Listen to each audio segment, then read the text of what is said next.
Roll for Crit presents how to play Forbidden Sky in 5 minutes or less or more. Forbidden Sky is the cooperative game of wind, lightning, and science, designed by Matt Leacock and published by Gamewright. In Forbidden Sky, you're trapped on a platform in the sky. Your goal is to work together with your crew to power up the rocket so you can escape before the storm overwhelms you. Each player will begin with an adventurer card with a unique power, health and rope meters kept track of with these clips, and a matching pawn which begins the game on the landing pad section of the starting tile grid. Each player also receives one face-up tile from the draw pile to be used later. As the game goes on, capacitors and lightning rods will appear on various tiles along with your rocket's launch pad. In order to win, you'll need to connect the launch pad to a certain number of these components according to your blueprint card's specifications using wires. For example, on the normal difficulty level, you'll need to create a circuit that connects from one end of the launch pad through 2 large capacitors, 3 small capacitors, 3 lightning rods, then back to the other side of the launch pad. We'll get into what exactly that means in a minute. On your turn, you can take up to 4 actions, then you draw from the storm deck. Your actions can be the same action multiple times or different actions in any order. Your options are as follows. Move. Place your pawn on a tile adjacent to the one you started on in any direction except diagonally. Also make sure that the platform actually connects to your tile as depicted, as there may be gaps in between and you cannot fly. If you're on a tile with a teleporter symbol, you can use it to move to any other tile on the field with the same symbol as if it were adjacent to you. Scout.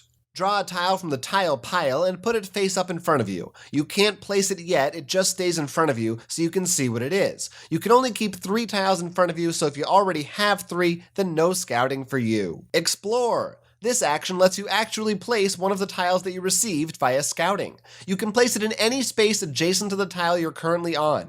You can also rotate it however you'd like, as long as at least one of the wires depicted on the tile lines up with one of the other wires on the tile you're standing on. There are a few different symbols that appear on these tiles that I'll explain now. Most commonly, you'll see these little yellow circles and these bigger blue circles, which represent capacitors. When placing a tile, you can connect the separate pieces of these circles. If you complete one, then you immediately place one of the capacitor pieces fitting that circle on top of it. These will help you create your circuit for the rocket later on. There are also these larger red circle parts. If you manage to complete one of these, then you place the rocket's launch pad on top of it, and that's where your rocket will take off from when it's ready. Next are lightning rod symbols. If you place a tile with one of these on it, then you need to place a lightning rod component on top of it. These will come into play during the storm card section of your turn. If you place a tile with a gear symbol on it, then you get to draw a card from the equipment deck and place it in front of you. The card text will tell you how it can be used, usually at any time, even outside your own turn. Lastly, there are wind shelters and Faraday cages, which protect you from certain storm cards if you're on a tile containing them.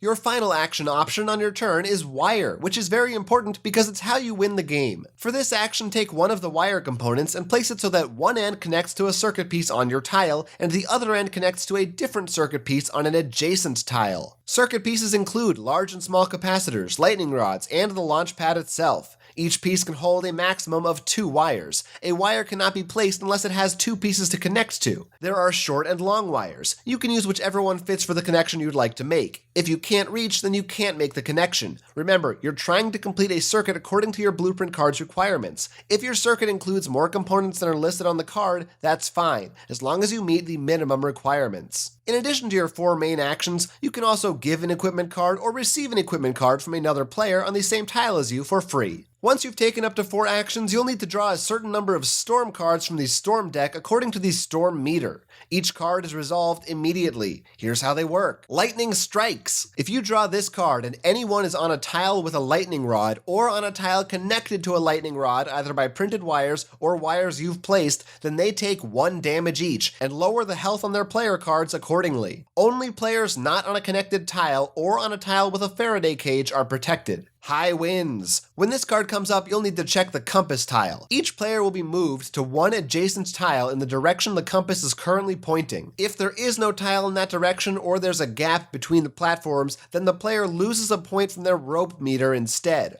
Only players in a wind shelter are protected from this card. If at any point a player's rope or health meters reach 0, they die and everyone loses. Wind's change cards force you to rotate the arrow on the wind compass to the next direction, either clockwise or counterclockwise, thereby affecting future high winds cards' results. When a storm intensifies card is drawn, you'll need to raise the storm meter clip up by 1. When it reaches certain levels, players will increase the amount of storm cards they draw on their turns, so watch out.